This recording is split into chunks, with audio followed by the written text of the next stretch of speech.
नमस्कार दोस्तों, आप सभी का एक बार फिर स्वागत है गुरुकुल ऑफ साइंसेज में। तो देखें सर जी, आज बड़े दिनों के बाद आपसे मुलाकात हो रही है। आज मैं आपके लिए लेके आया हूं सर बहुत ही interesting topic, that is wave equation. आप ये देखेंगे सर, हमारा जो पार्शियल डिफरेंशियल इक्वेशन है उसमें ना तीन इक्वेशन हमारी बहुत ज़्यादा इंपॉर्टेंट है। पहली is wave equation, second is अपना heat equation and third one is Laplace. तो आज जो है हम लोग क्या करेंगे, वेव इक्वेशन को हम लोग डिराइव करेंगे, मतलब बेसिकली उसका फॉर्मेशन कि वेव इक्वेशन सर बना किस तरीके से। देन हम लोग देखेंगे वेव इक्वेशन के क्या पॉसिबल सॉल्यूशन हो सकते हैं। तो आज की वीडियो का टॉपिक ये रहने वाला है कि वेव इक्वेशन सर आया कैसे और वेव इक्वेशन के पॉसिबल सॉल्यूशन क्या है। तो देखिए, अगर आप चैनल पे पहली बार आए हैं और यूपीएससी के लिए प्रिपरेशन कर रहे हैं with maths as an optional subject, तो सर यहाँ से आपको बहुत सारी हेल्प मिल जाएगी। चैनल को सब्सक्राइब कर दें और अगर कॉन्सेप्ट समझ आता है तो वीडियो को लाइक करें। और तो बाकी तो बाद में करते हैं सर आपसे बात। जो है टॉपिक है अपना आज का वेव इक्वेशन। तो इसमें देखो हमें करना क्या है, हम लोग वेव का पार्शियल डिफरेंशियल इक्वेशन जो है वो फ्रेम करेंगे, मतलब देखेंगे कि किस तरीके से अपना वेव इक्वेशन जो है वो आता है किसी वेव के लिए। और वेव सर हमें कौन सी देखनी है, हमें देखनी है ट्रांसवर्स वेव। कौन सी देखनी है बोलें जरा, ट्रांसवर्स वेव। ट्रांसवर्स वेव में क्या होता है मैं आपको समझाता हूं। अच्छा देखो, वैसे वेव से जुड़ी हुई कुछ बेसिक बातें हैं जो मैं ऐसा मान के चल रहा हूं कि आप लोगों को वैसे तो आती होंगी, बट स्टिल एक बार ही रिवाइज कर लेते हैं, ऐसा क्या ही जा रहा है। और वेव इक्वेशन सर इतना ज़्यादा इम्पॉर्टेंट है, आप ये देखेंगे 2021 का जो एग्ज़ाम था अपना 2021 का सर जी मैथ्स ऑप्शनल, उसमें वेव इक्वेशन से क्वेश्चन आया हुआ है। आप देख लें एक बारी तो समझ जाएंगे। तो हमारे पास जो है इस तरीके से कुछ मामला है और वेव बनाते हैं सर। यहाँ पे ट्रांसवर्स वेव की जो है मैं बात कर रहा हूँ, और ट्रांसवर्स वेव की क्या खास बात होती है ये भी आपको भी समझाऊंगा। Let's say this is x axis, this is y axis. देखें सर, हुआ क्या होगा, शुरू में ना हमारे पास एक रस्सी रही होगी। क्या रही होगी बोलो, रस्सी रही होगी। आप ये देखें, जैसे आपको मैं बहुत बढ़िया एक एक्सपेरिमेंट बताऊं इस चीज को डेमोन्स्ट्रेट जिससे आप कर सकते हैं। आप रस्सी के एक एंड को दरवाजे से जो है उसको बांध दें। सर कुंडी होगी ना दरवाजे में, उससे बांध दें उसको। तो जैसे ही आप मान लो ये दरवाजा है अपना, ऐसा अज्यूम कर लेते हैं, यहाँ हम रस्सी को बांध दिए, दूसरा एंड आप अपने हाथ में पकड़ लें और जो आपका रस्सी है ना सर उसको बिल्कुल टाइट कर दें, मतलब एकदम खींच दे। तो ये जो पोजीशन है, मतलब वहां से रस्सी बंधा हुआ है, यहां से आपने पकड़ा हुआ है और रस्सी एकदम ऐसे स्ट्रेट है, इसको हम बोलते हैं मीन पोजीशन। क्या बोलेंगे जी, मीन पोजीशन। कमेंट करना है आपने, क्या बोलेंगे बोलो, मीन पोजीशन। Very good. अब मीन पोजीशन पे हम लोग क्या करते हैं, हम लोग ना इसको थोड़ा सा जर्क देते हैं, मतलब एनर्जी दे रहे हैं। तो जैसे ही आप इसको ऐसे जर्क दोगे, आप ये देखोगे सर इसमें इस तरीके से वेव जो है वो बनता हुआ आपको नजर आएगा, और यही वो डायग्राम है। अच्छा देखें, अभी हमने ये बात करी कि जब रस्सी बिल्कुल ऐसे खिंचा हुआ रहता है तो उस पोजीशन को हम लोग क्या कह रहे हैं, उसको मीन पोजीशन कह रहे हैं। इसका मतलब ये जो लाइन है बेसिकली इसको हम बोलेंगे मीन पोजीशन। क्या बोलेंगे सर, मीन पोजीशन। अब आप कहोगे कि ट्रांसवर्स वेव क्या होती है, वैसे तो मैं ऐसा मान के चल रहा हूँ कि आपको आता होगा। तो अगर आपको आता है तो सर कमेंट सेक्शन खुला है, उसमें मेरे को कमेंट करके बताएं क्या आप लोग ट्रांसवर्स वेव और लॉन्गिट्यूडनल वेव्स में डिफरेंस जानते हैं। और जानते हैं तो सर अच्छी बात है, कमेंट करें। नहीं जानते तो अभी समझ लेते हैं उसमें ऐसा क्या है। नहीं तो ट्रांसवर्स वेव का मतलब क्या होता है समझिएगा। हमारी जो रस्सी थी सर, रस्सी पे क्या है, बहुत सारे पार्टिकल रहे होंगे। मतलब आप ये देखें ना, रस्सी ऐसे खिंचा हुआ है भैया, तो उस पर छोटे छोटे उसके पार्टिकल होंगे जिससे मिलके पूरा का पूरा रस्सी बन जा रहा है। अब हुआ क्या, हमारा जो मीन पोजीशन है सर रस्सी का वो ये था। जब हमने क्या किया, रस्सी को एनर्जी दिया, तो जो पार्टिकल थे वो कुछ पार्टिकल मीन पोजीशन से ऊपर गए, कुछ पार्टिकल मीन पोजीशन से क्या कह रहे हो सर जी, नीचे आ गए। ऐसा ही तो गेम है भैया। वेव आपका इस तरीके से चल रहा है ना, तो कुछ पार्टिकल ऊपर को चले गए, कुछ पार्टिकल नीचे को चले गए। अगर आपका मोशन कुछ इस तरीके का है कि आप मीन पोजीशन के about to and fro motion कर रहे हैं, कि कुछ पार्टिकल ऊपर जा रहे हैं, कुछ पार्टिकल नीचे आ रहे हैं, सर ऐसे मोशन के लिए एक स्पेसिफिक टर्म है, क्या यूज करते हैं, मालूम है आपको? तो कमेंट सेक्शन में बताइएगा। ऐसे मोशन को हम बोलते हैं सर सिंपल हार्मोनिक मोशन। क्या बोलते हैं सर? Simple harmonic motion. आप डायनामिक्स में जो इसको पढ़ेंगे भी, एसएचएम टॉपिक है अपने पास, तो आप समझना जो रस्सी के पार्टिकल हैं वो क्या एग्जीक्यूट करने वाले हैं यहाँ पे, एसएचएम। एसएचएम किस तरीके से एग्जीक्यूट करेंगे? देखो ये पार्टिकल था, ये पार्टिकल सर कहाँ चला गया अपना, ऊपर चला गया। ये पार्टिकल था, ये पार्टिकल कहाँ चला गया, ऊपर चला गया। ये पार्टिकल था, ये भी कहाँ चला गया बोले तो ऊपर चला गया। ये भी इस तरीके से देखो ऊपर जा रहा है, और ये भी ऊपर जा रहा है।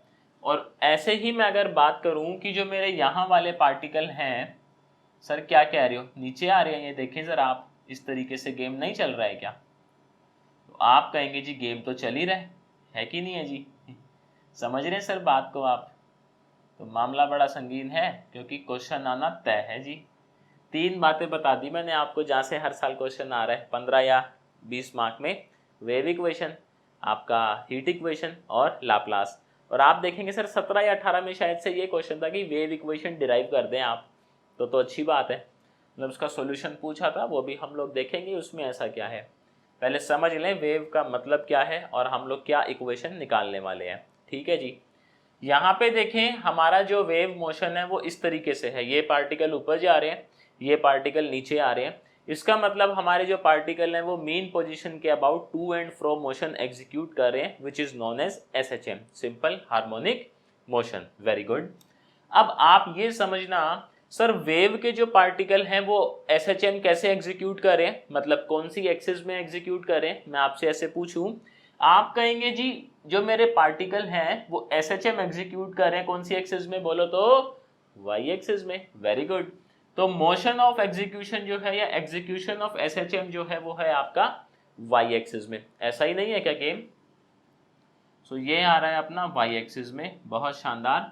लेकिन आप मुझे एक बात बता दो, सर ये मेरा वेव चल कहाँ रहा है, क्या मेरा वेव वाई एक्सिस में चल रहा है? आप देखें वेव ऐसे आगे जा रहा है ना, मतलब जब आप रस्सी को ऐसा झटके तो भैया वेव तो आगे गया, वेव ऊपर थोड़ी गया है। समझ रहे हैं आप बात को? जब ऐसे आप झटके तो वेव तो आगे गया है, लेकिन एसएचएम ऐसे एग्जीक्यूट हो रहा है। तो मैं आपसे पूछ लूं कि जो मेरी डायरेक्शन ऑफ प्रोपोगेशन है यानी कि एक्स एक्सिस, और जो मेरा एग्जीक्यूशन ऑफ एसएचएम है यानी कि वाई एक्सिस, सर दोनों एक दूसरे के परपेंडिकुलर हैं? तो आप कहेंगे ऐसा तो है ही। तो आप ये ध्यान रखिएगा जब भी आपके साथ ऐसा हो कि execution of SHM is perpendicular to the direction of propagation, then such wave is known as transverse wave. क्या बोलेंगे सर उसको? ट्रांसवर्स वेव हम लोग बोलेंगे, ट्रांसवर्स वेव, ट्रांसवर्स वेव। ठीक है जी। तो ट्रांसवर्स वेव की सर आपको जो है वो डेफिनेशन क्लियर हो गई कि इसमें क्या गेम होता है। इसमें हमारा जो एग्जीक्यूशन ऑफ एसएचएम है वो परपेंडिकुलर होता है किसके? डायरेक्शन ऑफ प्रोपोगेशन के। Very good. एक होता है सर लॉन्गिट्यूडनल वेव, वो हमें नहीं पढ़ना है खैर, बट समझ लेते हैं जब इतना समझ ही रहे हैं तो। लॉन्गिट्यूडनल वेव, लॉन्गिट्यूडनल वेव का सर क्या फंडा है? लॉन्गिट्यूडनल वेव में आपकी साउंड वेव्स आती हैं, इसमें आपका एसएचएम भी उसी डायरेक्शन में एग्जीक्यूट होता है और वेव भी उसी डायरेक्शन में जाती है। कैसे समझना, हमारा साउंड कैसे चलता है सर? साउंड चलता है compression rarefaction, compression rarefaction, compression rarefaction. तो वेव आपकी ऐसे आगे जा रही है और ये कंप्रेशन रेयरफैक्शन वाला जो मामला है ये भी एक्स एक्सिस में ही चलता है। हालांकि इतना डिस्कस नहीं करना है क्योंकि अपना जो मैथमेटिक्स है वो ट्रांसवर्स वेव का है, बेसिकली रोप का, और रोप में भी स्पेसिफिक केस है हमारे पास। हमारे पास जो केस आएगा उसमें हम लोग क्या कहेंगे कि हमारा ये एंड फिक्स्ड है और ये वाला एंड भी रोप का जो है वो फिक्स्ड है, मतलब ये कहीं मूव नहीं करते हैं। इनको सर जी आपने फिक्स कर दिया। ये ऐसा ही है ना कि एक एंड तो आप दरवाजे पे बांध दिए रस्सी का, एक एंड आपने पकड़ा हुआ है, तो दोनों एंड देखें फिक्स नहीं हो गए, तो आप कहेंगे जी फिक्स तो हो ही गए हैं, ऐसा तो बढ़िया है मामला मतलब। तो ये ट्रांसवर्स वेव है। अब इसमें सर कुछ पैरामीटर हैं अपने पास जो मालूम होने चाहिए। हालांकि मैथमेटिक्स करने में ज़रूरत नहीं पड़ेगी, बट स्टिल जब वेव पढ़ रहे हैं, इतना खर्चा जब कर ही रहे हैं महाराज, तो थोड़ा सा पढ़ ही लेते हैं। आप ये देखना, सबसे पहले वेव में जो चीज होती है वो होती है एम्पलीट्यूड। क्या होती है sir? Amplitude. Amplitude is maximum displacement from the mean position.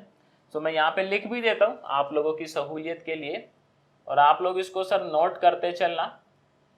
उससे क्या होगा, आपके नोट्स प्रॉपर बन जाएंगे। At least wave equation, heat equation और लाप्लास के तो प्रॉपर बन ही जाएं, जिससे सर 15 या 20 नंबर तो ना छूटे कम से कम। समझ रहे हैं बात को? तो देखें जी, एम्पलीट्यूड क्या है? The maximum displacement, the maximum displacement from the mean position, displacement from the mean position. Very good, from the mean position. और इसको डिनोट करवाते हैं सर हम लोग कैपिटल ए से, denoted by capital A, denoted by capital A. तो जैसे आप ये देखें, ये डायग्राम हमने बनाया हुआ है सर। इस डायग्राम में अगर हमें एम्पलीट्यूड जो है वो देखना हो, तो आप देखें हमारा वेव मीन पोजीशन से, मतलब पार्टिकल मैक्सिमम कितने डिस्प्लेसमेंट पे जा रहा है, यहीं जा रहा है, तो ये क्या हो जाएगा सर, इसका एम्पलीट्यूड ए।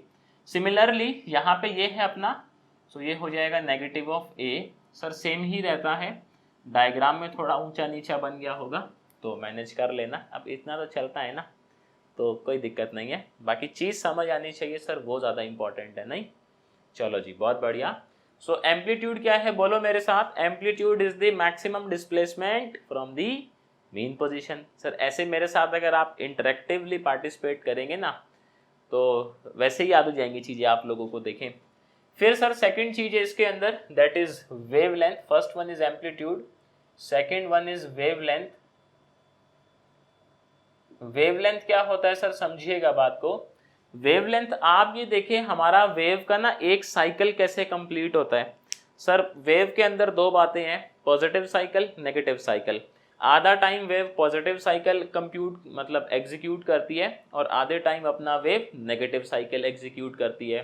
तो आप ये समझिएगा बात को कि जितना डिस्टेंस हमारा वेव ट्रेवल कर रहा है, क्या बोल रहा हूं मैं, जितना डिस्टेंस हमारा वेव ट्रेवल कर रहा है to complete its one cycle, गौर फरमाइएगा सर जी शब्दों पे। क्या कह रहा हूं मैं, एक साइकिल को कंप्लीट करने में वेव कितना चला, वेव जितना चला दैट इज अवर एम्पलीट्यूड। ओहो, वेवलेंथ सर जी टंग स्लिप हो गई, क्या कहते हैं उसको, तो ऐसा ही कुछ बोलते हैं ना, slip of tongue, tongue slip, जो भी है ठीक है। तो वेवलेंथ अपना ये हो गया कि एक साइकिल में हमारा वेव कितना चला। वेवलेंथ बेसिकली डिस्टेंस है, तो ऐसा यूनिट इसका मीटर हो ही जाएगा। तो यहाँ पे हम लोग लिख सकते हैं wavelength is what, distance covered by wave, distance covered by wave in its one cycle, in its one cycle. Very good, in its one cycle। तो जितना भी डिस्टेंस ट्रेवल करेगा wave, that is known as wavelength. बहुत बढ़िया। इसके बाद sir तीसरा parameter है which is time period. Time period, time period जो है आप ये देखें सर, हमारे पास क्या रहता है, time taken by wave to complete its one cycle, ऐसा ही गेम है। So time period is time taken by wave, time taken by wave to complete its one cycle, to complete its one cycle, उसको हम बोलेंगे time period. And time period is denoted by, you know very well, capital T। And last parameter which is associated to wave is frequency। frequency वैसे तो एक और होता है sir wave number, but उसका भी जरूरत नहीं है अपने को। frequency जो है क्या होता है, नंबर ऑफ साइकिल या number of wave cycle completed in 1 second. एक सेकंड में कितनी वेव साइकिल कंप्लीट हो जा रही है। सर फ्रीक्वेंसी का जो सिंबल है दैट इज म्यू, म्यू बोलते हैं कुछ लोग न्यू बोलते हैं। सर जैसा मर्जी बोलें, सिंबल यही बनाना है आपने। नहीं, वी है सर, वी को थोड़ा सा लहरा दे, क्या कहते हो जी? बहुत बढ़िया। तो इसका जो फार्मूला है mu is 1/t where capital T is the time period of the wave, and आप ये देखें सर म्यू का यूनिट होता है हर्ट्ज। क्या होता है बोलो जी? हर्ट्ज। सो ऐसा यूनिट इज हर्ट्ज। अब आप ये समझना, जैसे हमारे सर इलेक्ट्रिसिटी आती है घर में, तो आपने हो सकता है अगर आप साइंस बैकग्राउंड से हैं तो आपने ज़रूर पढ़ा होगा, लेकिन अगर आप साइंस बैकग्राउंड से नहीं है तभी घबराने की बात नहीं, आप साइंस एंड टेक में पढ़ते हैं। हम लोग ऐसा समझते हैं कि हमारे घर में जो बिजली आता है सर वो ऑल्टरनेटिंग आता है, डायरेक्ट करंट तो नहीं आता है ना। कि आता है आपके घर में? कमेंट करके मेरे को बताना। हमारे घर में क्या करंट आता है सर? Alternating current. कैसा आता है बोलो? Alternating current. तो जैसे इंडिया में हम लोग रहते ही हैं, है ना, इंडिया की ही बात करेंगे सर, बाकी बाहर क्यों जाना है, फालतू की बातें हैं। ऑल्टरनेटिंग करंट इंडिया में जो सप्लाई होता है सर घरों में वो होता है 50 हर्ट्ज पे। ऑल्टरनेटिव आप जानते होंगे, उसमें इस तरीके से ही वेव चलती है अपनी साइन और कोसाइन की। तो 50 हर्ट्ज पे हमारा जो करंट है वो सप्लाई हो रहा है घरों के अंदर। आप ये समझना इसका मतलब क्या है कि 1 सेकंड में सर ये 50 साइकिल कंप्लीट होती हैं वेव की। ये ऐसा ध्यान रखिएगा कि 50 हर्ट्ज का मतलब क्या है? 1 सेकंड में 50 साइकिल कंप्लीट हो जा रही हैं, तभी हम कह रहे हैं कि जो हमारा फ्रीक्वेंसी है वो 50 हर्ट्ज है।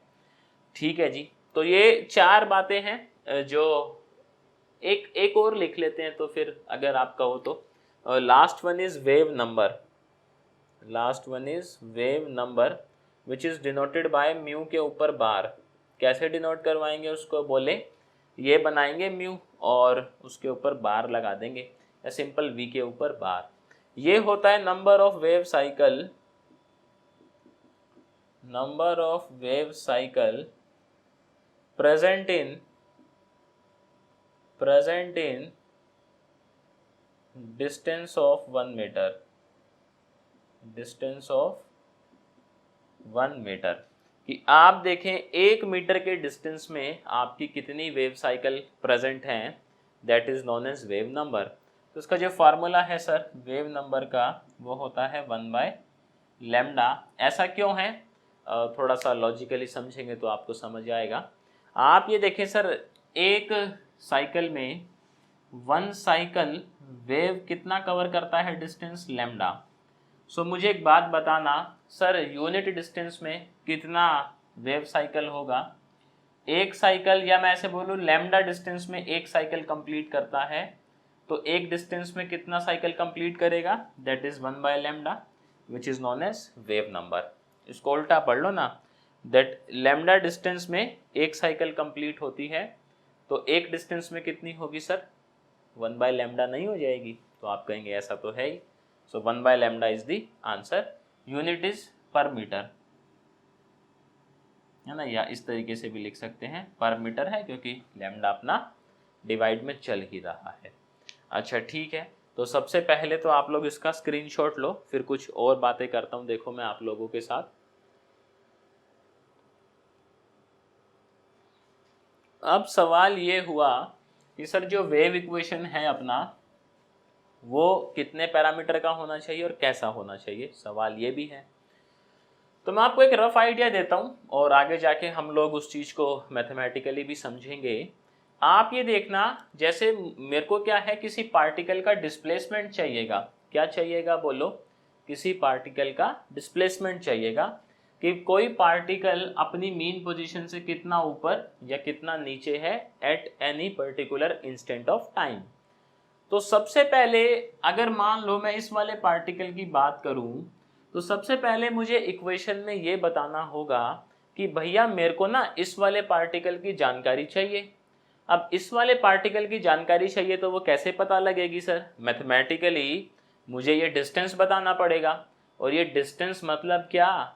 X coordinate. तो आप ये देखें, सबसे पहले जो पैरामीटर हुआ, अगर हम बोले कि displacement is represented by y, let say ऐसा अज्यूम कर लेते हैं।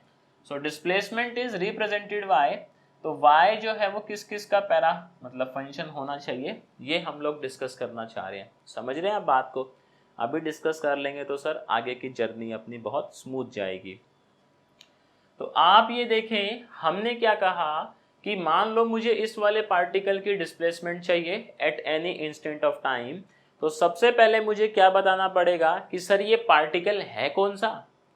ऐसा ही तो मामला है, ये कुछ है कि 10 जने भैया लाइन में खड़े हैं और मैं कह रहा हूँ सर जी 11वां जना कितना ऊपर या कितना नीचे गया, तो मुझे पहले बताना तो पड़ेगा। 11वें जने की बात कर रहा हूँ मैं, समझ रहे हैं बात को, कि इतनी डिस्टेंस पे जाओगे तो 11वां बंदा मिलेगा। ऐसे ही सबसे पहले मेरा क्या काम होगा कि ये मुझको पार्टिकल स्पेसिफाई करना होगा। अब पार्टिकल भैया कैसे स्पेसिफाई करें, तो पार्टिकल स्पेसिफाई करेंगे by using its x coordinate. Very good. तो सबसे पहले हमें समझ आया कि y जो है उसमें x तो होना ही चाहिए, क्योंकि x से हमारी क्या पहचान हो रही है कि किस पार्टिकल की हम लोग बात कर रहे हैं। बहुत अच्छा। इसके बाद सर अब टाइम का भी तो मसला है। मैं पार्टिकल तो पहचान लिया मैंने, अब मैं बोल रहा हूँ जी आप 2 सेकंड बाद बताएं उसका डिस्प्लेसमेंट क्या चल रहा है मीन पोजीशन से। सो टाइम का भी सर एक पैरामीटर आ गया है, क्योंकि टाइम नहीं तो कैसे बताएंगे, बताओ, टाइम तो चाहिए ही चाहिए अपने को। तो यानी यहाँ से ये कंक्लूजन निकलता है कि जो हमारा वेव फंक्शन है, मतलब जो सॉल्यूशन आएगा अल्टीमेटली वेव इक्वेशन का, तो वो वेव फंक्शन होगा। क्यों? क्योंकि वो किसी वेव को क्या करवा रहा होगा, रिप्रेजेंट करवा रहा होगा। तो हम ऐसा बोलते हैं कि if y is a wave function which is representing a wave, then it should be a function of x and t, where x is the distance of particle from the origin या from the starting point of the wave and t is that particular time जिस पे हम लोग data निकालना चाह रहे हैं। बात समझ आ गई सर आपको कि हमारा वेव फंक्शन जो है वो आने वाले टाइम में हम लोग देखेंगे कि x और t का फंक्शन होना ही चाहिए। x से स्पेसिफाई होगा पार्टिकल का लोकेशन और t से स्पेसिफाई होगा सर टाइम, कि किस टाइम पे हम लोग उसका डेटा निकालना चाह रहे हैं। Very good. तो इसका एक बारी आप लोग वो ले लो सर, स्क्रीन पे शॉट ले लो। उसके बाद देखो हम लोग मैथमेटिक्स जो है इसका शुरू करते हैं। थ्योरी सर बहुत हो गई है, तो 1 डायमेंशनल वेव इक्वेशन हम लोग निकालेंगे। 1 डायमेंशनल वेव इक्वेशन निकालेंगे, लेकिन सर उसमें ना कुछ अजम्पशंस हैं। तो पहले मैं वो अजम्पशंस आपको लिखवा देता हूँ बोर्ड पे, आपको समझा देता हूँ, उसके बाद हम लोग मैथमेटिक्स करें, so that will be better. उससे क्या है, ना तो आपको समझने में ज़्यादा तनाव होगा और ना मुझे चीज़ें समझाने में ज़्यादा तनाव होगा। समझ रहे हैं सर आप बात को? मैं ऐसी उम्मीद करके चलता हूँ कि थोड़ा बहुत आपको चीज़ों का नॉलेज होगा, मतलब साइन कन्वेंशन वगैरह। वैसे तो मैं बताऊंगा, आप ऐसा तनाव मत लीजिएगा, नहीं भी मालूम होगा तो आप समझ जाएंगे, कोई दिक्कत वाली बात नहीं है। सर 2D 3D में वेव इक्वेशन नहीं करना है, सिर्फ 1 डायमेंशनल वेव इक्वेशन करना है, क्योंकि जो क्वेश्चन पूछे जाते हैं यूपीएससी में वो 1 डायमेंशनल वेव इक्वेशन से ही आते हैं। तो देखें सर, शुरू में थोड़ा सा थियरी ज़रूर है लेकिन वर्थ है। तो कहता है जी consider an elastic string. Very good.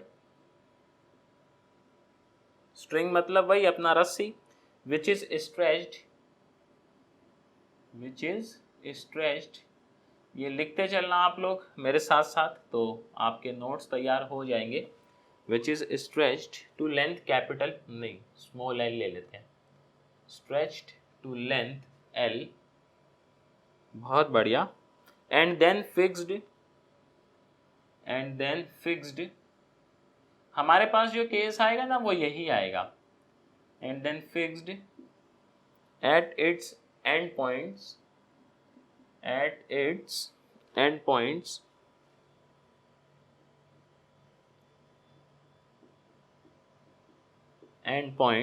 assumptions।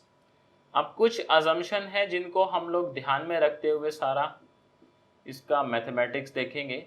Sir assumption अगर ध्यान में नहीं रखी तो ये वही वाली बात है, सावधानी हटी और दुर्घटना घटी। समझ रहे हैं आप बात? तो assumptions को जो है वो लेना बहुत ज़रूरी है। फर्स्ट assumption जो है वो कहता है द स्ट्रिंग इज होमोजीनियस। अब ये आप, इसका मतलब क्या है सर, स्ट्रिंग हमारा ऐसा नहीं है कि कहीं से पतला स्ट्रिंग है, कहीं से मोटा है सर, कहीं से हष्ट पुष्ट हो रहा है, कहीं से पेट बाहर आ रहा है, ऐसा स्ट्रिंग के साथ नहीं है। जो स्ट्रिंग का थिकनेस है वो यूनिफॉर्म है। कहने का मतलब ये है जो स्ट्रिंग है वो अपना होमोजीनियस होना चाहिए। सेकंड जो कहता है the entire motion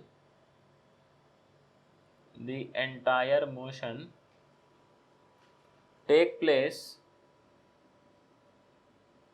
place in XY plane.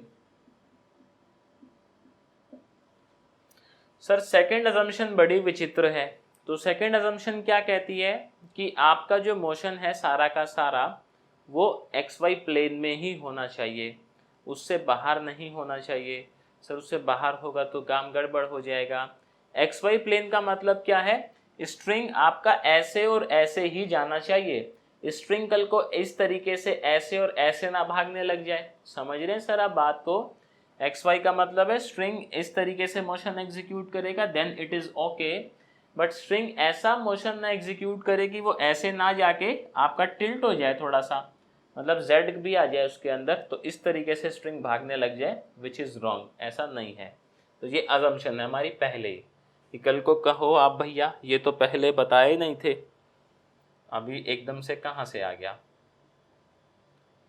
The string is perfectly elastic. String जो है अपना वो परफेक्टली इलास्टिक है। अब इसका मतलब आप लोग समझते होंगे कि जैसे ही स्ट्रिंग को छोड़ेंगे स्ट्रिंग अपनी ओरिजिनल शेप रिगेन कर लेगा। जैसे रबड़ बैंड होता है सर, रबड़ बैंड को आप खींचो और उसको फिर आप छोड़ दो तो अपनी वो शेप नहीं ले लेता है वापस। तो कहता है string is perfectly elastic and it does not produce resistance to bending. मतलब कि अगर आप स्ट्रिंग को थोड़ा सा बेंड करते हो तो ये रेजिस्टेंस ऑफर नहीं करती। ठीक है जी, अगला देखें assumption। Next assumption is the string makes small transverse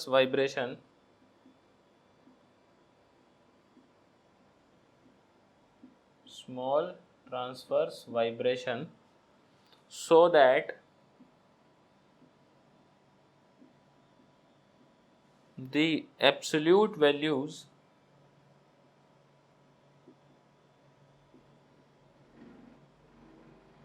of deflection y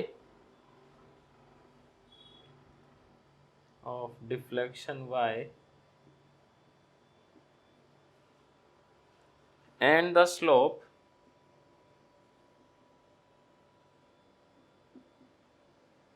del y by del x at any point of the string is small. At any point of the string is small.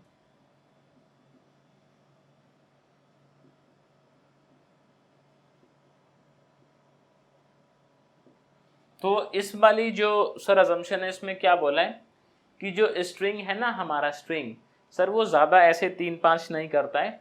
ये mean position है, जो vibrations होंगी ये बहुत small होंगी, मतलब string इस तरीके से चल रहा होगा इसके पास। तो कहता है अगर वो ऐसा चल रहा होगा तो ये जो डिफ्लेक्शन है आपकी y और जो इसका स्लोप होगा किसी पॉइंट पे वो बहुत ज़्यादा छोटी वैल्यूज़ होंगी। तो ऐसा होता भी है अगर आपकी स्ट्रिंग बिल्कुल टाइट है और आप उसको इस तरीके से झटकेंगे तो फिर आप देखना सर ये प्रैक्टिकली करके तो आप समझ जाएंगे कि वाकई में ऐसा होता है। The tension in the string is so large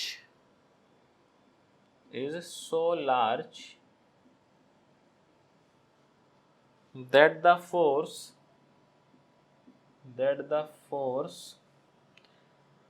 due to weight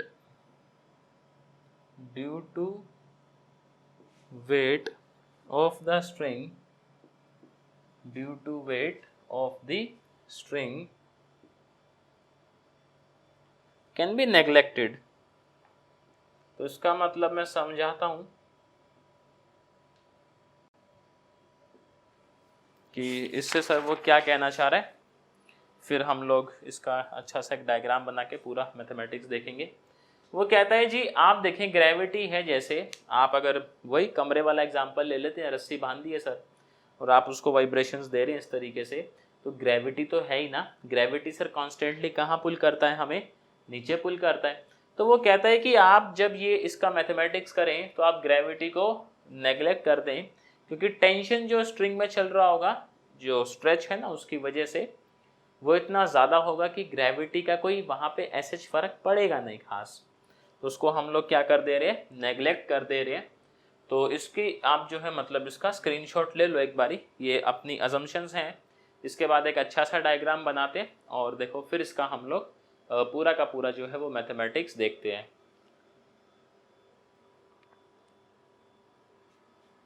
बाकी कमेंट करके बताना अभी तक क्या आपको चीज़ें समझ आ रही हैं।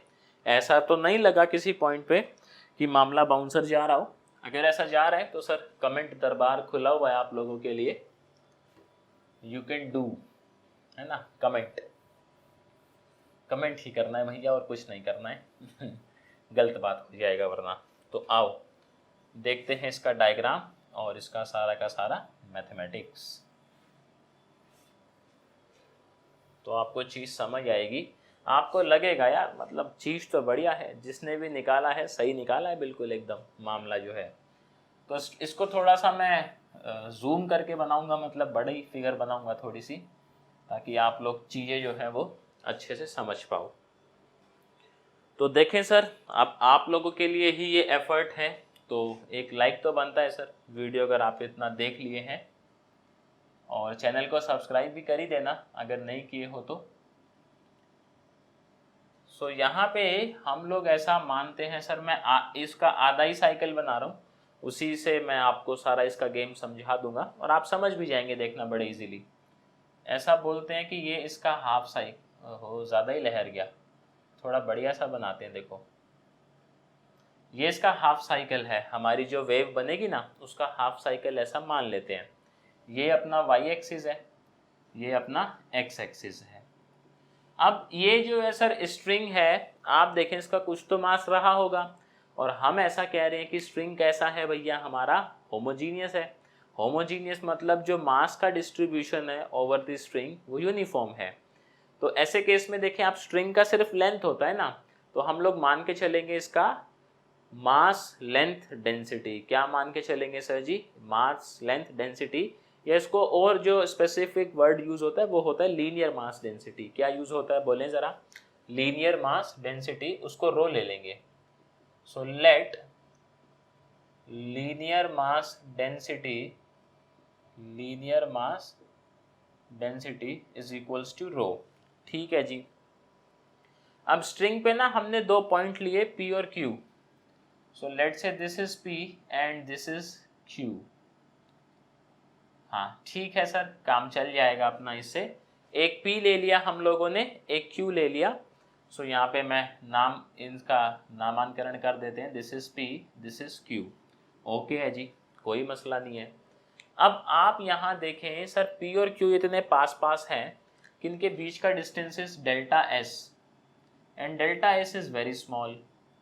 Let's say P is at x distance from the starting point of the wave, मतलब ओरिजिन अपना सर यहाँ से जो अपना P पॉइंट है वो x डिस्टेंस पे है, और ऐसा मान लेता हूँ मैं कि जो मेरा Q पॉइंट है वो कितने डिस्टेंस पे है सर P से, डेल्टा x डिस्टेंस पे है। कितने डिस्टेंस पे है बोलो, डेल्टा x डिस्टेंस पे है। अब आप समझना सर, ये मामला इतना ज़्यादा पास पास होता है, फिगर में हम थोड़ा दूर बनाएं ताकि चीज़ें समझ आसानी से आए, बट एक्चुअल में आप देखेंगे दोनों पॉइंट इतने पास पास होते हैं कि delta s can be taken approximately equals to delta S, और डेल्टा उल्टा बोल गया मैं, ये इतने पास पास होते हैं कि we can take delta S is approximately equals to delta x, मतलब ये दोनों आपस में अप्रॉक्सीमेशन के तहत इक्वल हैं, क्योंकि पॉइंट बहुत पास पास होता है। तो फर्स्ट अप्रॉक्सीमेशन इज, वो बाद में लिख देंगे, बस अभी आप समझ गए ना, जहाँ इसका यूज होगा वहीं चिपका देंगे, साइड में लिख देंगे जी ऐसा अप्रॉक्सीमेशन से है, हम थोड़ी कह रहे हैं ऐसा ऐसा तो है ही कि पॉइंट बहुत पास पास है तो मामला बनेगा। आप देखें यहाँ पे क्या होगा सर, हम लोग कंसीडर करते हैं इस पूरी स्ट्रिंग का एक छोटा सा हिस्सा which is P Q. So let consider and small, let's consider a small element PQ on the length of the string,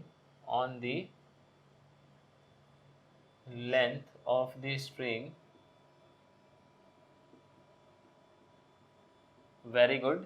तो सर इसकी लेंथ पे हमने एक छोटा सा एलिमेंट कंसीडर किया PQ। अब ना एक बात समझना सर, बड़े काम की चीज है। हमारा जो स्ट्रिंग होता है ना, स्ट्रिंग किसी भी चीज को अपनी तरफ पुल करता है। क्या करता है सर? स्ट्रिंग अपनी तरफ पुल करता है। This is the beauty of string force. आप बताइएगा सर कमेंट में कि आपको मालूम था कि स्ट्रिंग हर चीज को अपनी तरफ क्या करवाता है? पुल करता है, कभी भी पुश नहीं करता है। तो ये स्टैटिक्स में आप लोग पढ़े होंगे वैसे तो आप देखें हमने जो एलिमेंट लिया है सर, PQ एलिमेंट लिया है। अब एक बात सोचना सर, जो PQ के लेफ्ट साइड वाला स्ट्रिंग है, यानी कि O से लेके P का, O से P तो स्ट्रिंग है ही अपना। आप ये देखें सर, O से P वाला जो स्ट्रिंग है वो इस एलिमेंट को क्या करेगा? अपनी तरफ खींचेगा। ये तो स्ट्रिंग है ना सर, स्ट्रिंग का प्रॉपर्टी है, मतलब बाय बर्थ वो ऐसा है कि वो चीजों को अपनी तरफ खींचता है।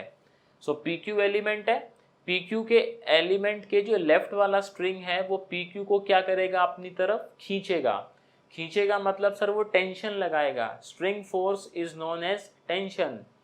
सर यहाँ पे टेंशन कैसे निकालेंगे? In the direction of tangent, क्योंकि आपका वो खींच रहा है तो इधर को लगेगा सर, टेंशन खींच रहा है ना PQ को, और along the direction of tangent लगेगा। तो इसका अगर हम डायरेक्शन बनाए तो यहाँ पे एक टेंजेंट डाल लेते हैं सर इस तरीके से, और ऐसा मान लूँ मैं ये एंगल अल्फा होगा। सर मानने में क्या ही जाता है, लेट ये जो एंगल बना बी इट अल्फा। ठीक है जी।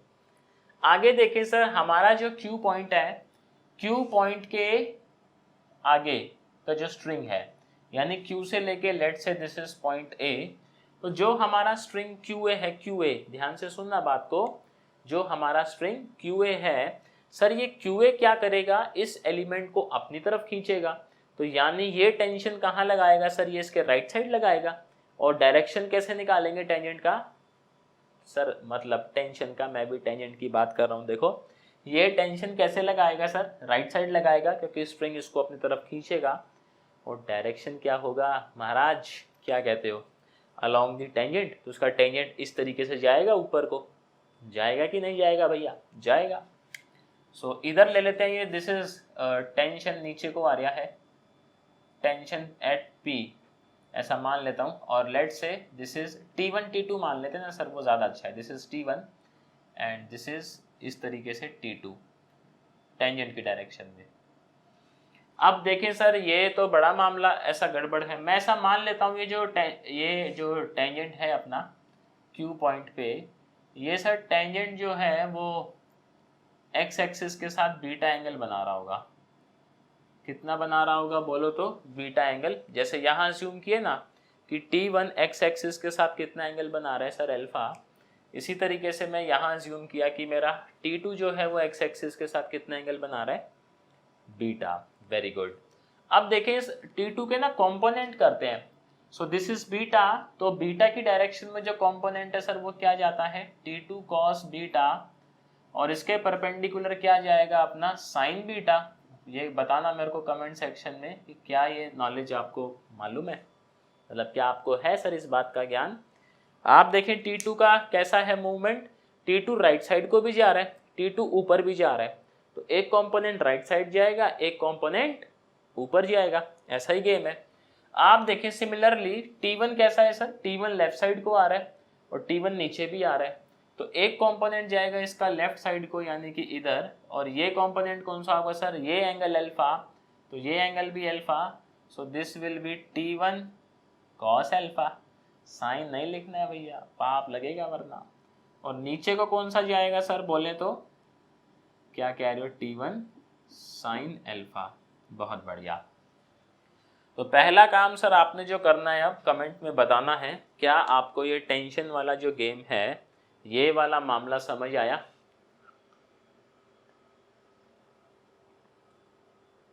मैं देखो चीज़ों को थोड़ा स्लो वे में करवा रहा हूँ, रीज़न बीइंग कि आपको चीज़ें समझ आए। ऐसा नहीं है कि भगाना है सर, समझ भी तो आना चाहिए, वरना भगाने से क्या फ़ायदा, वो तो सभी कर रहे हैं। अब मुझे एक बात बताओ, ये जो वेव है सर, इस वेव के जो ये पार्टिकल हैं इनका मोशन सिर्फ ऊपर है या नीचे है? तो पार्टिकल का मोशन कौन सी एक्सिस के अलोंग है? वाई एक्सिस के अलोंग है। कौन सी एक्सिस के अलोंग है बोलो? वाई एक्सिस के अलोंग है। पार्टिकल का मोशन एक्स एक्सिस में है ही नहीं भाई। एक्स एक्सिस में तो वेव आगे जा रही है, पार्टिकल थोड़ी जा रहे हैं। पार्टिकल अपनी पोजीशन से या तो ऊपर जा रहे हैं या अपनी पोजीशन से नीचे आ रहे हैं। पार्टिकल की पोजीशन आगे नहीं जा रही है। समझ रहे हो बात को? सर जो पार्टिकल जहां था वो वहीं है, बस वो या तो अपनी पोजीशन से ऊपर हो जा रहा है या अपनी पोजीशन से नीचे चला जा रहा है। आगे कौन जा रहा है? आगे वेव जा रही है। तो एक्स एक्सिस में वेव मोशन है, पार्टिकल तो आपका वाई एक्सिस में एग्जीक्यूट कर रहा है मामला। और डिस्प्लेसमेंट किसकी निकालनी है? डिस्प्लेसमेंट सर पार्टिकल की निकालनी है। ऐसे ही तो बात कर रहे थे थोड़ी देर पहले हम लोग कि पहले पार्टिकल पहचानना है, फिर कितना ऊपर या कितना नीचे होगा। समझ रहे हैं बात को? तो क्योंकि पार्टिकल का एक्स एक्सिस में कोई मोशन है ही नहीं, तो according to Newton second law, if there is no motion in any particular axis, then sum of forces along that particular axis is equals to 0। आप देखें अगर आपका x एक्सिस में कोई मोशन है ही नहीं, तो x एक्सिस के अलोंग आप सारे फोर्सेस का सम करेंगे और वो जो सर फोर्सेस का सम है वो कितना आ जाएगा? 0 आ जाएगा। Very good. तो अभी देखते हैं sir motion along x axis. तो क्योंकि x एक्सिस में कोई मोशन है ही नहीं, so sum of forces along x axis is equals to 0। अपने मन से नहीं कर रहे हैं, according to Newton second law. आप देखें अब डायरेक्शन सर मामला, क्योंकि फोर्स अपना वेक्टर है तो साइन कन्वेंशन कैसे लेंगे? साइन कन्वेंशन लेना है, if force is in the increasing direction of distance then take that force positive, if the force is in the decreasing direction of distance then take that force negative. आप देखें sir T2 cos beta लग रहा है x axis में। T2 cos बीटे का जो direction है, क्या वो डायरेक्शन ऑफ इंक्रीजिंग एक्स है? T2 cos beta right side लगा और राइट साइड ही क्या आपका x का वैल्यू बढ़ रहा है, then take T2 cos beta as positive. आप देखें सर T1 cos अल्फा ये भी x एक्सिस में है, ये दोनों तो y एक्सिस में है। सो T1 cos alpha sir x axis में तो लगा, लेकिन T1 का डायरेक्शन क्या है? मतलब T1 cos अल्फा का डायरेक्शन क्या है? T1 cos alpha is in the decreasing direction of x, left side आ रहा है। और लेफ्ट साइड सर आएंगे तो x का वैल्यू क्या होगा सर? डिक्रीज होगा कि इंक्रीज होगा? क्या कह रहे हो? डिक्रीज होगा। Then take T1 cos alpha as negative. बात आई समझ? तो यानी इक्वेशन अपना बना दैट T2 cos बीटा जो कि पॉजिटिव लेना है minus T1 cos alpha is equals to 0। तो यहां से क्या गेम बना सर? यहां से गेम बना T2 cos beta is equals to T1 cos alpha, let say capital T। आप देखें सर ये दोनों एक दूसरे के इक्वल हैं। हम मान लेते हैं कि ये किसके इक्वल रहे होंगे? दोनों कैपिटल T के। Where capital T is any parameter जो हमारी उपज है, पहले से नहीं था, तो इसको लास्ट में अगर यूज करेंगे तो पुट करेंगे, या तो ये पुट करेंगे या फिर ये पुट करेंगे, जैसा भी अपना गेम चलेगा। अब देखें आप, इतना गेम करने के बाद सर हमारा मामला क्या बनता है? मामला ये बनता है कि ये निकाल लिए। अब y एक्सिस में आते हैं जरा, क्योंकि मोशन जो है हमारे पार्टिकल का वो कौन सी एक्सिस में चल रहा है उस्ताद जी? y एक्सिस में चल रहा है। Very good. So now motion along y axis, motion along y axis, आप ये देखें जरा, y एक्सिस में जो है सर मोशन है, then according to Newton's second law, sum of forces along y-axis must be equals to product of mass and acceleration along that axis। ठीक है जी। आप देखें, मेरे को एक बात बताओ, अगर मैं ऐसा मान लूँ कि y-axis में मेरे पार्टिकल का डिस्प्लेसमेंट y है, सर वेलोसिटी होता है displacement by time. We know that velocity जो है वो होता है dy by dt। और यहाँ पे आप देखें सर एक्सेलरेशन क्या होता है? Differentiation of velocity with respect to time. Acceleration is dv by dt।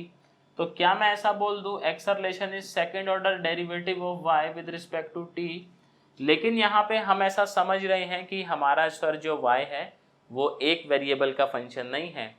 y क्या क्या होगा, x का भी फंक्शन होगा और t का भी फंक्शन होगा। क्योंकि एक से ज़्यादा वेरिएबल इन्वॉल्व है तो सीधा डेरिवेटिव लेने की जगह यहाँ पे क्या यूज़ करेंगे, partial derivative. Very good. So we can say that acceleration is second order derivative of y with respect to t। बात समझ आ रही है? अब सर मास कहाँ से लाएं भैया? आप ये समझना, हमारा जो एलिमेंट है वो है pq, मतलब ये एलिमेंट है अपना pq। हमें सिर्फ इसका मास चाहिए। क्या चाहिए सर? इसका मास चाहिए। आप देखें, आप ये कह रहे हैं कि जो यूनिट लेंथ है, यूनिट लेंथ पे मास रखा हुआ है रो। बेसिकली आपका जो लीनियर मास डेंसिटी है सर, ये क्या बताता है? ये बताता है मास ऑन यूनिट लेंथ, कि यूनिट लेंथ अगर आप कंसीडर करें तो उस पर कितना मास है। आप देखिए यूनिट लेंथ पे रो है, हमें चाहिए ऑन लेंथ डेल्टा एस। तो यूनिट पे सर अगर रो है तो डेल्टा एस पे कितना होगा mass, m into delta S. Very good. So mass on the delta S length या delta S element is rho delta S. Now according to Newton second law, according to Newton's second law, what we can say? We can say that the sum of forces along the y-axis must be equals to mass into acceleration. So sum of forces along y-axis must be is equals to mass into acceleration. अब आप ये देखें sir, y-axis में कौन कौन से forces हैं? आप देखेंगे y-x में एक t2 साइन बीटा है और एक अपना t1 साइन अल्फा है। ऐसा ही गेम चल रहा है। बहुत बढ़िया।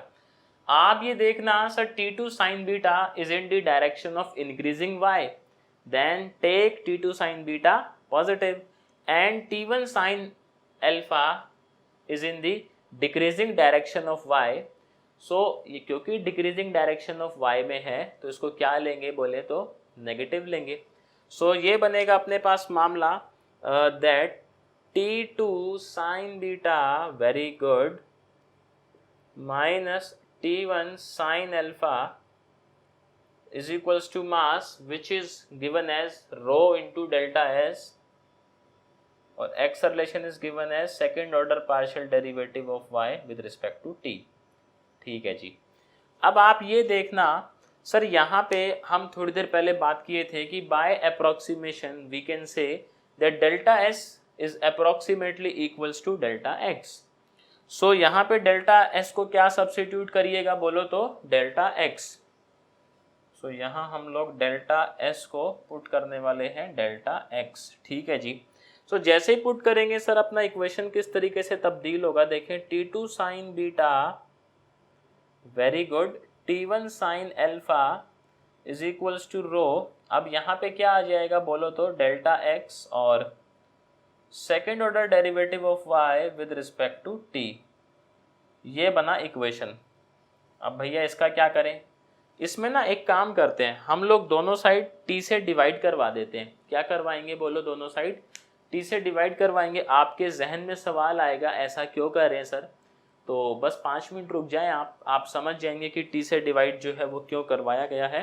तब तक आप इसका जो है वो क्या करेंगे, वो स्क्रीनशॉट ले लें, क्योंकि स्क्रीनशॉट सर ज़रूरी है, अदरवाइज़ नोट्स जो है वो किस तरीके से बनेंगे आप एक बात बताएं। सो यहाँ पे देखें, divide both side by t, उधर थोड़ा सा हम लोग इसको प्रोसीड कर लेते हैं और कुछ चाहिएगा तो स्पेस है ही अपने पास। Now divide both side by t, divide both side by t, capital T ना, विच इज ये कहाँ चला गया भाई, ये रहा। बहुत बढ़िया। तो देखें सर, इसको डिवाइड करते हैं दोनों साइड। सो ये आ जाएगा t2 sine beta divided by t minus t1 sine alpha divide by t is equals to rho delta x del square Y by del T square ना, ये ऐसे ही रहेगा। Rho delta x del square Y del T square. चलो जी बहुत बढ़िया। तो इतना गेम मतलब हम लोग समझ रहे हैं। अब इसके बाद देखें, अच्छा यहाँ टी तो भूल ही गए, अभी तो हैप्पी बर्थडे करवा देते ना, देखो आप लोग। तो यहाँ पे देखें सर, टी को हम लोग पुट करेंगे टी टू कॉस बीटा, और यहाँ हम लोग टी को पुट करेंगे सर क्या, टी वन कॉस एल्फा। अपनी सुविधा अनुसार पुट करेंगे इसको, दोनों इक्वल है क्योंकि मामला। सो ये आ जाएगा अपना T two sine beta divide by T two cos beta minus T1 sine alpha divide by बोले तो T1 sine cos alpha, T1 cos alpha. यहाँ सर T को T ही रहने दो, अभी ऐसा कोई खास ज़रूरत है नहीं, आगे देख लेंगे। ये आ गया। आप देखें सर यहाँ कुछ ले दे के मामला कैंसिल हो रहा है, तो आप कहेंगे जी T2 से T2 कैंसिल हो गया, T1 से T1 कैंसिल हो गया, then equation becomes tan beta minus tan alpha. So tan beta minus tan alpha is equals to rho delta x by capital T del square y by del t square। ठीक है जी, छोटा t sir time है ना, capital T वो जो अभी निकाले वो है, ठीक है। आप देखें tan बीटा क्या होगा सर, tan बीटा क्या स्लोप नहीं होगा x प्लस डेल्टा एक्स पे। स्लोप क्या होता है सर, tan ही तो होता है। सो मैं ऐसा बोल दूं क्या कि मेरा जो tan बीटा है, tan बीटा वो क्या होगा, del Y by del x, कहाँ पे, x प्लस डेल्टा एक्स। इसी तरीके से सर हमारा tan अल्फा क्या होगा, स्लोप कहाँ पे, P पॉइंट पे, which is given as del Y by del x at x। ऐसा ही कि मामला है, तो ये हो जाएगा del Y by del x at x। ये वैल्यूज उठा के यहाँ चिपकाते हैं, तो जब चिपकाएंगे तो देखो इक्वेशन किस तरीके से तब्दील होगा अपना। So equation will become del Y by del x at x plus delta x minus del Y by del x at x is equals to rho delta x by T del square Y by del T square. ठीक है जी, इतना छाप ले पहले, क्योंकि अभी space चाहिएगा तो सर थोड़ा सा हटाना पड़ेगा ही। फिर देखो इसका आगे का मैथमेटिक्स देखते हैं कि किस तरीके से चल रहा है आगे। अब इसका सर यूज़ है नहीं, इसका भी नहीं है और इसका भी नहीं है सौभाग्य से, तो इनको हटा देते हैं। अब यहाँ पे आप ये देखें, मैं आपसे ऐसे पूछ लूँ कि इस ना डेल्टा एक्स को ना नीचे ले आओ इसके, तो ला ही सकते हैं, ऐसा तो मैथमेटिक्स अपने को अलाउ करता है। सो इक्वेशन बनेगा अपना that partial derivative of y यानी कि del y by del x at x plus delta x minus del y by del x at x divided by del x, मतलब delta x is equals to rho by t del square y del T square.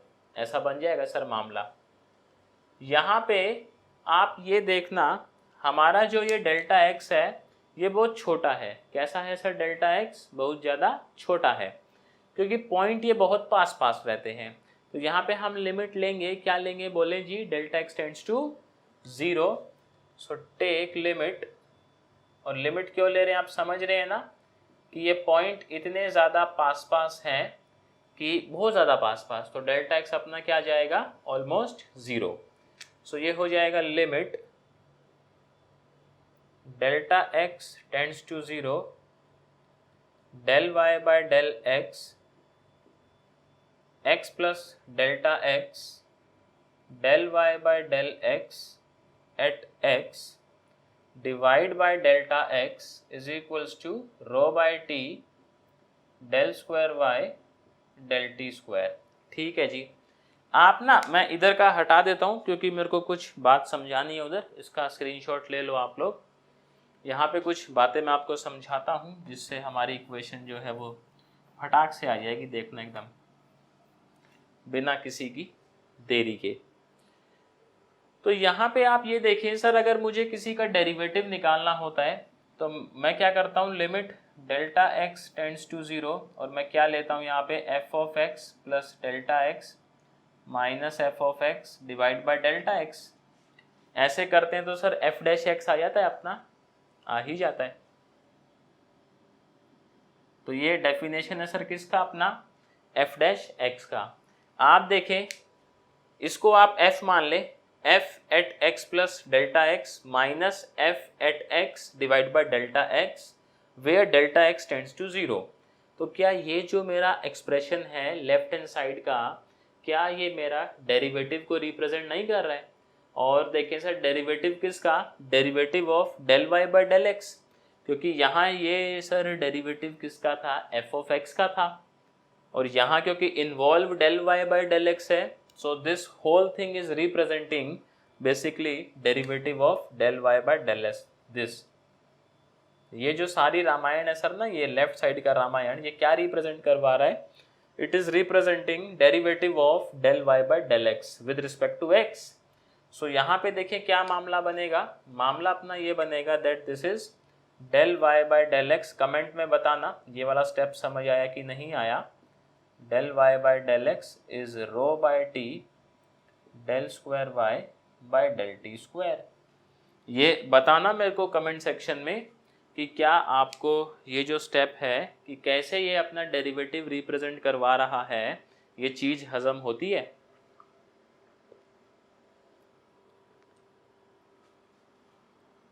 अब देखो यहाँ पे ये क्या बन जाएगा, ये बन जाएगा अपना del square Y by del x square rho by T del square Y by del T square. ठीक है जी।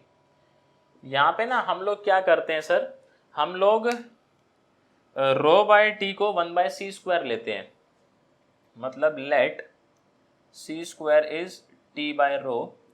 तो ये अपना कोई पॉजिटिव क्वांटिटी है, कांस्टेंट बोल सकते हैं ना हम इसको। सो यहाँ पे टी बाय रो को लेंगे C square, so rho by T is 1 by C square. So equation become del square Y del x square 1 by C square del square Y del T square.